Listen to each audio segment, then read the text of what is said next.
Hello and welcome to Into the Light. I'm your host, Edina Mauvana. Today we have Stephanie Dawn, and Stephanie is a sacred business coach specializing in wealth sovereignty and health freedom. She's a vibrant and transformative radiant living priestess who's ignited a revolution as the former chair of the Million Mom Movement Council, working on reshaping the future of our food systems. She's not only a survivor of third stage breast cancer, but she chose to heal the appearance of cancer naturally. And she's also a holistic healing specialist. So her impact goes far beyond personal well-being as she advocates for environmental, social justice, birth justice, and health freedom. That's amazing. Thank you so much, Stephanie, for being here. I'm so excited. Thank you so much for having me, Edina. It's an honor. Wow. Yeah, this is amazing. I'm so excited to have you on the show because obviously you are a beacon of empowerment and overcoming challenges.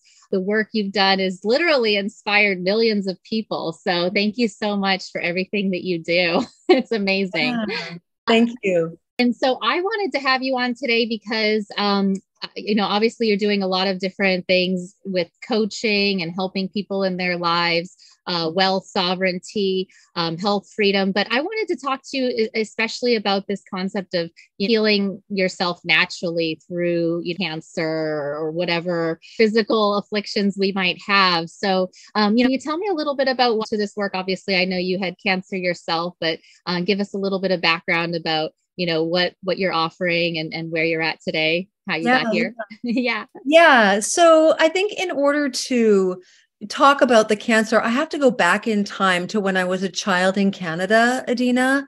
Okay. I suffered with epilepsy as a girl. Oh. And I took from age 7 to 14, and I took pharmaceuticals for 7 years that really didn't help me at all.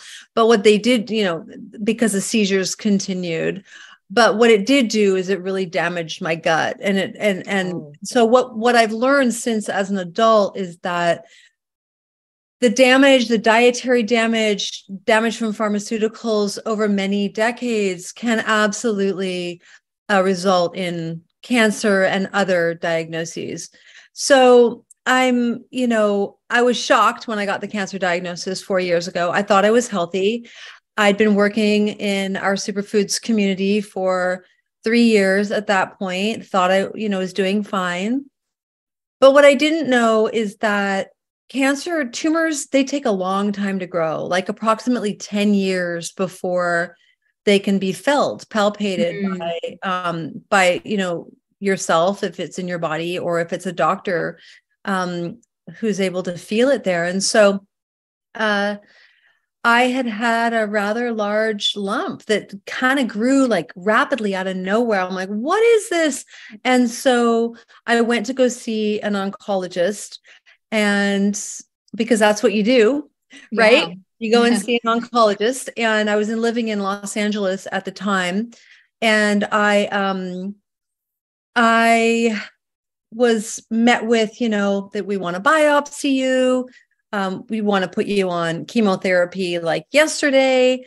And I started doing my research immediately.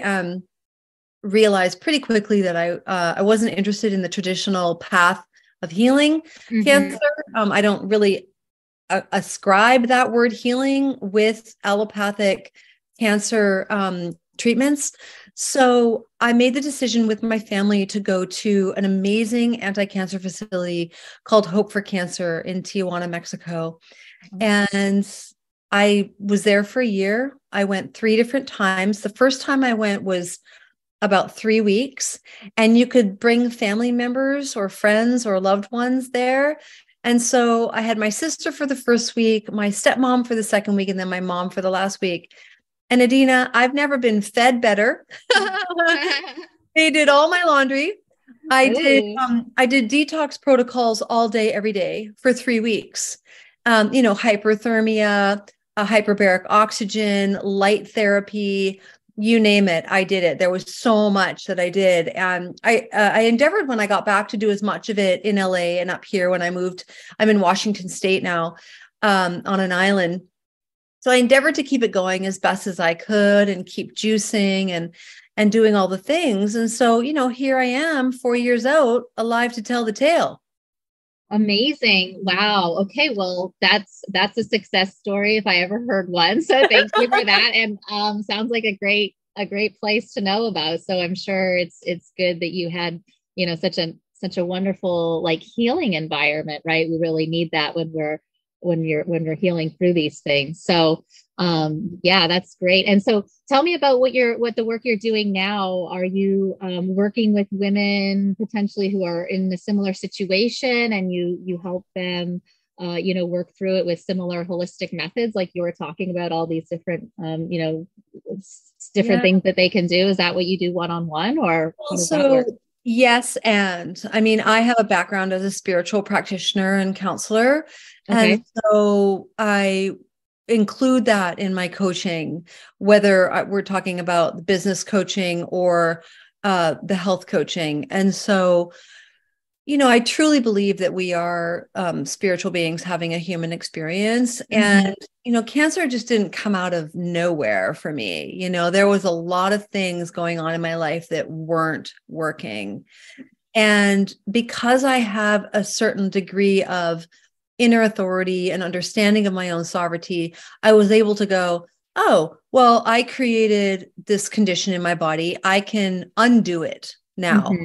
I had that knowing, Edina. And so I work with women now to defer to their own inner authority. I work with their own, there's a lot of personal development work that I do. Right.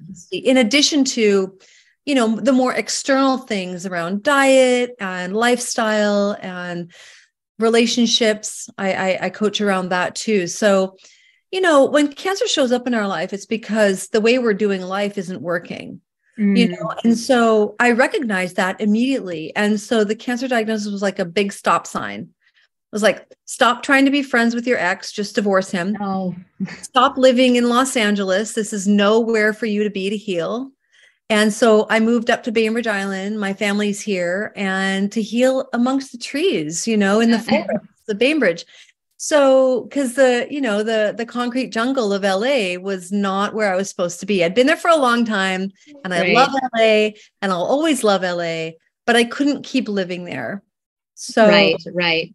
Yeah. Well, that makes sense. And so you've had to change, it's like your life goes through upheaval, and I've heard that before too, like the wake up call or these calamities happening for our own, personal growth, and realizing we didn't live life in alignment in a lot of ways. And so you mentioned this specifically, you've done, you do spiritual coaching.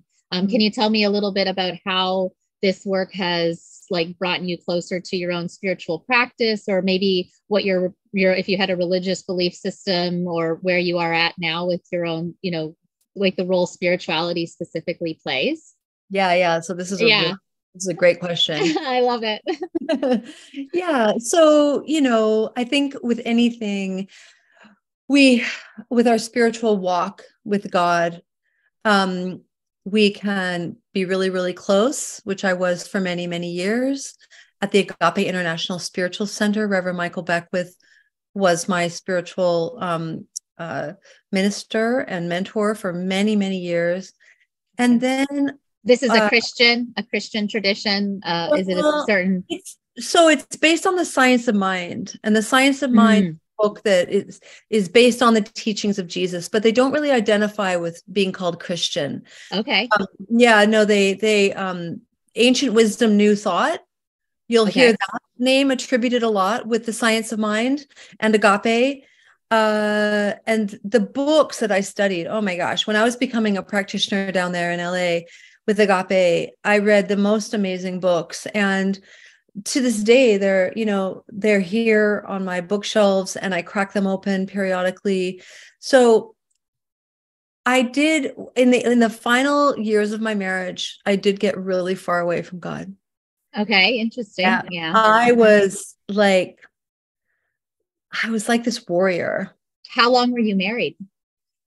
13 years. Oh, wow. I was married 14 years. So yeah. 13, 15 together. And so there was a lot of acrimony, and And I just became this warrior that had to look after herself because this wasn't going to happen in this relationship. And so I stopped meditating. I stopped studying my spiritual books. Like I stopped. And I think that's when the cancer started to really grow Wow. with a vengeance. Mm-hmm. So it was actually connected in some ways to your connection with God's source or I whatever think that so. might be. I'm kind of having that realization right now as we're talking. Yeah. So, well, because we go into the wilderness as you know, on our spiritual walk, right? We go into the wilderness, we get far away from home, from God, right? And so, in answer to your question, yes, this diagnosis brought me back home to God, straight up. Yeah. And so brought me back to so with the Science of Mind, we do this form of prayer called affirmative prayer. Okay. Or spiritual mind treatment. And it's very powerful. Affirmative prayer sounds like. Yeah.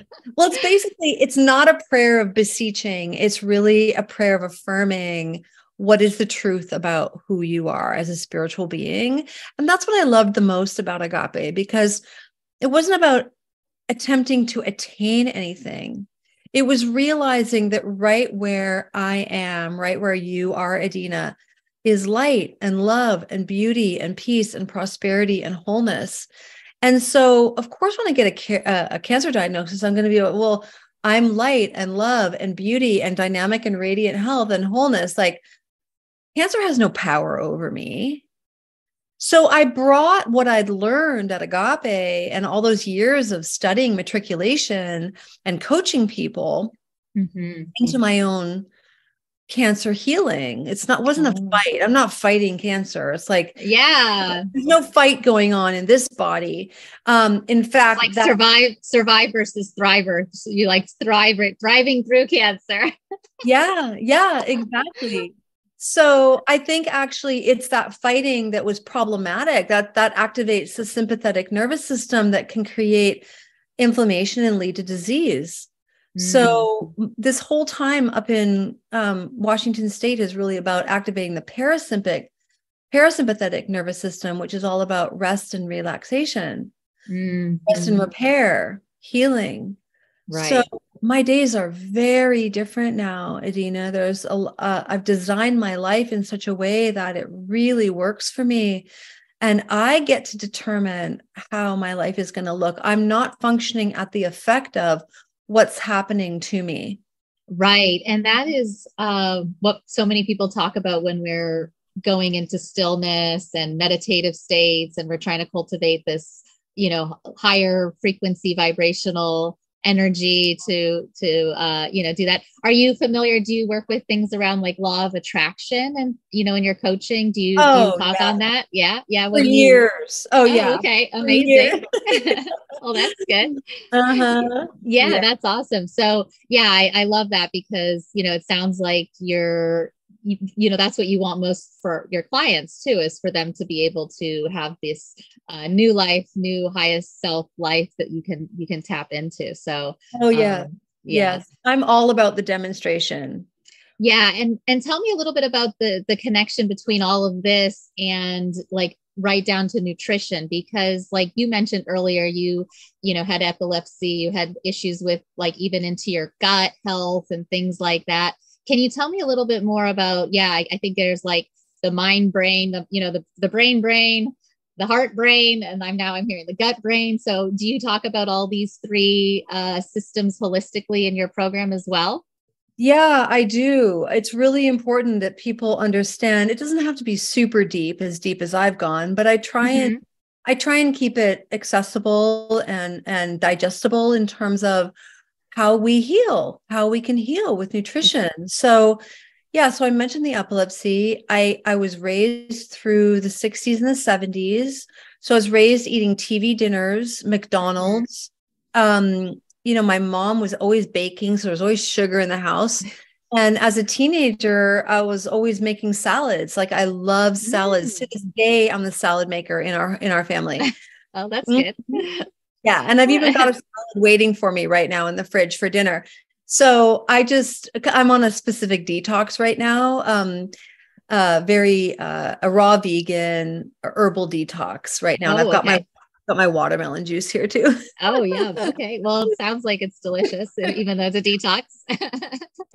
Yeah. So helping women to heal themselves with nutrition is a big part of what I do. It's Right. very important. You don't have to follow my path directly. I've chosen a predominantly raw vegan path, but I'm not a vegan. When I first got the cancer diagnosis, I actually left Hope for Cancer 4 years ago. And I ended up working with a raw vegan detox specialist because I felt like I needed to go further with the diet. Hope for Cancer is a little bit middle of the road. Like they do recommend animal products and they do, recommend juicing and of course, organic food. But with what I was dealing with, I just had this sense that I needed to just be raw vegan for a while and do a deeper herbal cleanse. And so I did that for 3 months when I left Hope for Cancer. And then I moved up here and it got really cold. So I couldn't stay raw vegan in the winter. Like there's just no way. Some people can do that, but I cannot. Oh, So yeah. Winter, you want to have your, warm warming soups. foods, Yeah, right? Cooked foods, warming foods. for sure. So yeah. So that is one component of how I help women is the food, depending on what they want. They might have their whole food trip together, and they might want more of the spiritual counseling.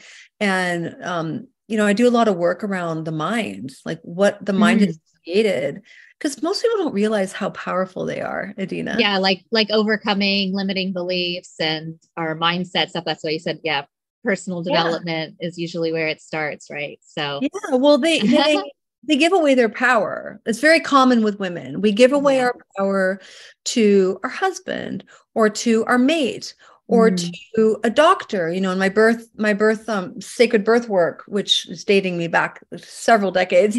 And then I became a birth freedom activist. It's like women give away their power in birth all the time. And anyways, we women, I think there's an imperative right now on this planet to take back our power when it comes to listening to ourselves, when it comes to deferring to our own inner authority, even understanding what does that mean? What does my own inner authority mean? Like I really work with women to deepen that understanding and to move forward from that place of connection to themselves. Yeah, that makes sense to me because that's your connection to intuition and that's our divine feminine. And also it's what I understand is really the connection to God or your spiritual center and source energy, whatever you might be focused on. So that is all like, energy. We're connecting to our psychic abilities potentially and our own intuitive powers and decision making coming from that place versus our mental mind state, which is in a crazy ego based reality versus a heart state. So I absolutely love that. And I think that's the theme that I'm hearing again and again is this holistic approach. We work on mind, body, soul connection and in our businesses and in our lives. And this is where it's all going. So I love it. And so what do you say to women or people who are really just stuck on that, someone has cancer and they're in the Western medicine portal, like where they're just lots of drugs, lots of I've even spoken to women myself and they're like, no, I don't do the holistic woo-woo stuff. I'm sticking with this. And like, we want to get a certain amount of that, right? We like, I don't know if there's, you go to the doctor, you get the diagnosis, but how do you help people who are maybe down that track already, or maybe they're now interested in holistic approaches? Like, what do you say to those women? So someone who's on the allopathic track is not going to be attracted to working with me. Yeah. They're just not, because you can't be healed by a paradigm that you don't believe in. Right. So if they have been, so many people at Hope for Cancer, when I was there, okay, that was their last hope. Yeah, they'd already tried Western stuff. Oh, that's what I'm feeling like. They definitely do that first a lot of times. Yeah. Well, because that's what we've been sold. Oh my God, your diagnosis, you're going to die. Actually, I would like to proffer the possibility that people are dying because of the treatment that allopathy says can heal or cure cancer. So I think we have a real issue in this country when it comes to disease, because we have a medical model of care that completely discounts alternative healers and healing modalities and homeopathy, naturopathy, etc., chiropractic, right? So I've done all those things, for years and years, really. Yeah. And I'll tell you, I'm from Canada originally, and I was born and raised up in Vancouver, British Columbia. And beautiful. As a young adult, before I moved to California, I was paying $3 a month for my medical insurance. Yep. Socialized medicine is definitely something we're jealous of down here in the States. Right. So yeah. I was getting all my needs met medically and dentistry included for $3 a month. Wow. Amazing. And when I moved to the States, I was like, oh my God. Yeah. It's a nightmare. It's only gotten worse. Yeah. So actually it was cost that had me going down the alternative path. But I'd already been like kind of going in that direction anyways, because I'd had such a upsetting traumatic experience with the allopathic world up in Canada with the epilepsy, that I didn't want to go back in that direction, So California, hello, there's healers on every corner, right? There's practitioners of every stripe. And I was like, okay, it's like being a kid in a candy store. Who am I going to go work with next? So I had a lot of healers over the years, whether it was talk therapy, energy healing, you name it. So it was good. And I still do that up here in the Seattle area, I do lots of different healers and different modalities and things, body work and acupuncture. And and that's awesome. And that's one thing I find is that we all work with, different people at different times in this spiritual or healing process, whatever that might be. We, I started working as a spirituality consultant, helping people get to the right coach or the right practitioner or whatever that might be in their lives. So, because it sounds like we're always on this journey, working with someone, working with a teacher and or a coach or healer at all these different times. So it's amazing that you've done all that. I'm curious about who, you touched on this a little bit, like people who are doing the, Western treatments. They're maybe not your targeted, like most ideal person that you work with. Can you tell me a little bit more about who you do, work with right now? Like what they're going through? Where do you, where do they come to you with, and what do you try and help them through? Well, similar to Hope for Cancer, like they might have gone down a little bit down the road of allopathy, but they don't want to do any more. They are being recommended to go on this drug and they don't want to do that. So they will come to me and I will say, I will write them up my sort of prescription. And then I will work with them to fulfill it with the coaching, with dietary recommendations, and really support them to really, it's about transforming every aspect of their life, really. Yeah. Is it like weekly calls? Are you doing group calls? What do you do exactly? It's one-on-one for me. I don't do group. No. Okay. No, it's just one-on-one. And it really depends on what the client wants. I'll work with them to the degree that they want to see me. Okay. That's awesome. Flexible. And sometimes sounds like they might see you for 2-3 months, maybe 6 months or a year if things are it just depends on it depends on what they want. Some people, they find I have a 4-week course on my website about healing cancer naturally. And that really downloads like everything that I went through into these 4 modules. I've got videos, I've got worksheets. And some people, they just want to do that, Yeah. Or some people, they don't want to do a course. They just want to work with me one-on-one. So, and I'll just weave in aspects of the course into the one-on-one coaching. So it's deeply fulfilling, Edina. I love it. Yeah, well, it sounds like you're amazing at it because you have such a vast skill set in the nutrition knowledge and, just a lot of all of the information someone can need, and also wealth and business and optimizing how they can financially be successful. So I can see why this work is, so meaningful for you because it sounds like you're just amazing at it. Thank you.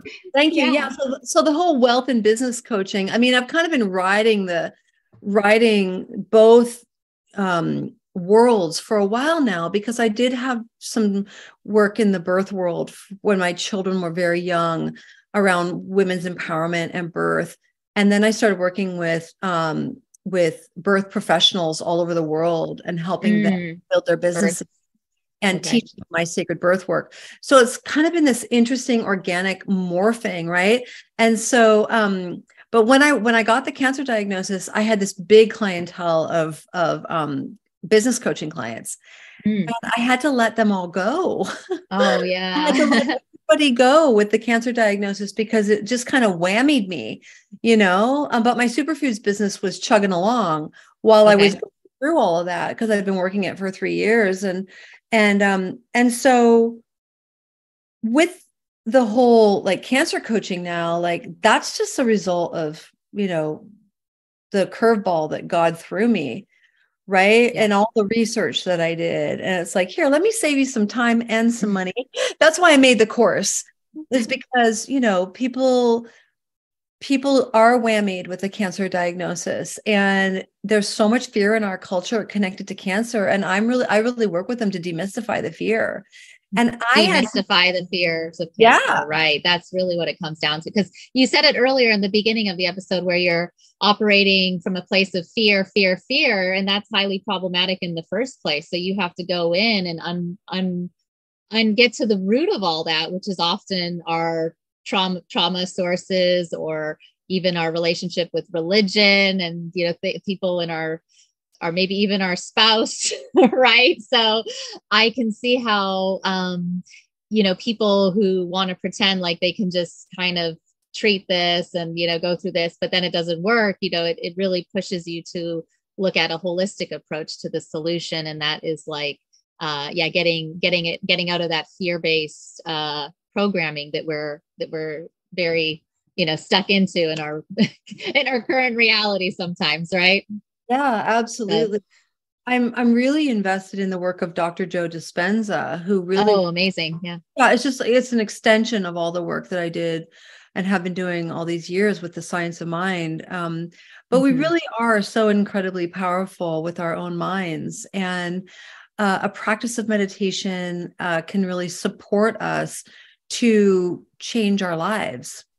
Yes. And 100%. Consciousness. Yeah. The power of the conscious mind, conscious thoughts, of rewiring the subconscious mind versus how our conscious mind is running. So that is like rewiring. I've heard it rewire the mind. Any of this messaging from Dr. Joe Dispenza. I know he's doing amazing things with medical intuitives who are healing, obviously, people in these ways on a mass scale. So it's happening.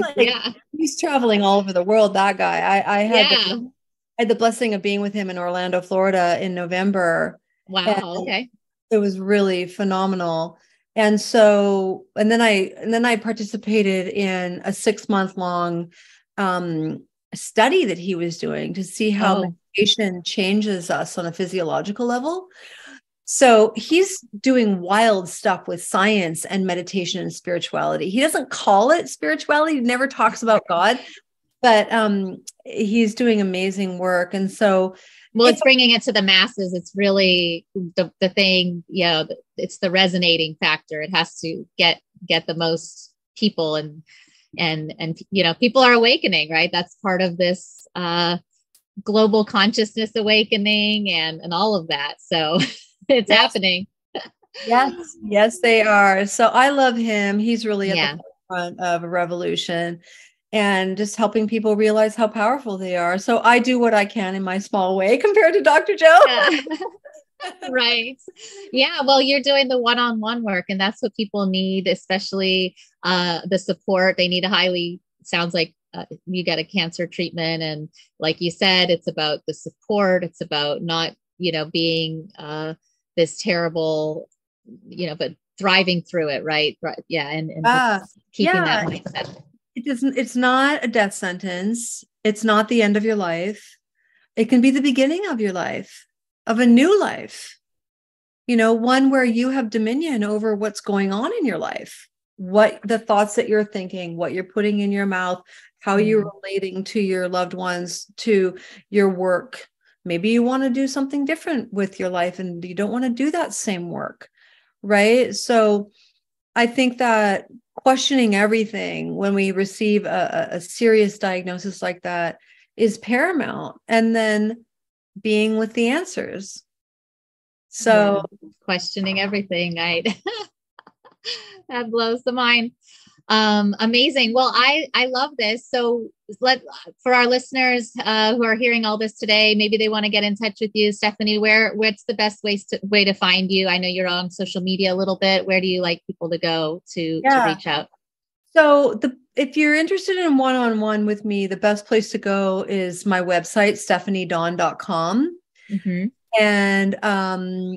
And then if you're on Facebook, I do have a group called Healing Cancer Naturally Support Group. Oh, perfect. Yeah. So that's very lively right now. That group I've got people coming in every day.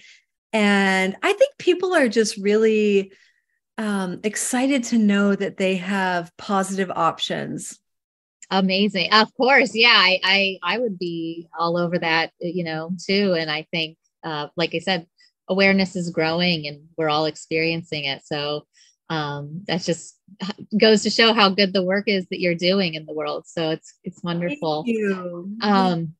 Cool. Well, okay. So Facebook group, and I'll have those links, below the episode here. And, before we wrap today's last words, anything you'd like to share with our listeners before we end the call, anything you'd like to leave us with today?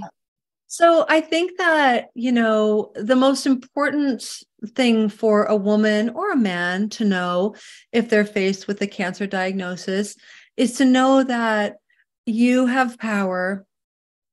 You have power, and you can, like I was mentioning prior, defer to that power within you. I call it your own inner authority. And really make your decisions from that place, because you're going to have a lot of people telling you what to do. Right. Yeah. Like people that barely even know you are going to reach out to you with recommendations. And so you listen to the experts that you gather around. You listen or not to the people that offer you advice for free. And you take it all in, and then you make your decision about the path that's right for you from a place of power. That's what I want to say to people. And that's the work that I like to do with my clients. Amazing. Yeah, I love it because, even for me, I've had people diagnosed and, people don't know what to do when that happens either to themselves or a loved one. Obviously, we have those relationships. So this is so helpful because I think one of the things we can do is, send them maybe an episode like this, or, some sort of thing that they can do. Like I'm going to send it to people who maybe I'm uncomfortable, like, hey, but here's something you can listen to or just spread awareness about. So it helps them in their own way. And, if they're interested, they start to maybe look at that mind, body, soul alignment. And like you said, it's all a base that people start coming to you with all their opinions and this and that. And it really forces you to do that intuition work, which is connecting to source, which is connecting to, those important things. And so I guess that's what we have to start really working on in this life to be successful. Well, I think that when we give our power away to an authority that knows better than we do, like that's problematic for me. But it happens all day, every day in our current culture, because allopathic medicine does not support people moving from a place of empowerment. They like to be the ones that have the answers.